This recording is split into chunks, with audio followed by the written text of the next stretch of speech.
ತಿರುಗಿಸಲಿ ವಿಧಿರಾಯ ನಿಶ್ಚಯಿಂ ಯಂತ್ರವನು ಚರಿಕೆ ತಾರಾಗ್ರಹಗಳಿಷ್ಟವೋದಂತೆ ಪರಿಹಾಸದಿಂ ಕರ್ಮ ದೈವಕೇಕೆಗಳಿಡಲಿ ಸ್ಥಿರ ಚಿತ್ತ ನಿನಗಿರಲಿ ಮಂಕುತಿಮ್ಮ.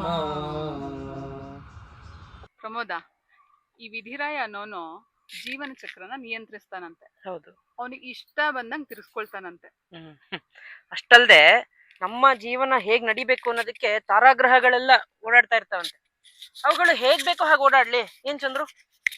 ಅಷ್ಟು ಅಲ್ಲದೆ ಈ ನಮ್ಮ ಕಷ್ಟಗಳನ್ನ ಅಥವಾ ನಮ್ಮ ಸೋಲುಗಳನ್ನ ನೋಡಿ ಆ ಮೇಲೆ ದೇವ್ರದನ್ನ ಅವನು ಕೂಡ ನಗ್ತಾನಂತೆ, ಕುಹಕ ಆಡ್ತಾನಂತೆ. ನೋಡಿ ಹಿಂಗ್ ಆಡ್ತದೆ ಇವನ್ನ ಅಂತ ಒಂಥರ ಕುಹಕ ಆಡ್ತಾರಂತೆ.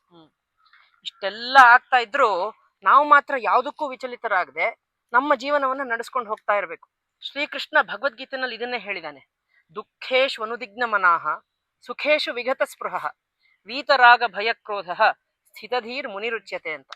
ದುಃಖ ಬರ್ಲಿ, ಸುಖ ಬರ್ಲಿ, ಭಯ ಕ್ರೋಧಗಳು ಬರ್ಲಿ, ಏನೇ ಬರ್ಲಿ ಒಂದೇ ರೀತಿ ಇರಬೇಕು ಅಂತ, ಯಾವುದಕ್ಕೂ ವಿಚಲಿತರಾಗಬಾರ್ದು. ಅಂಥವನನ್ನೇ ಸ್ಥಿತಧೀರ್ ಅಂತ ಕರೀತಾರೆ ಅಂತ. ನಮಸ್ಕಾರಗಳು.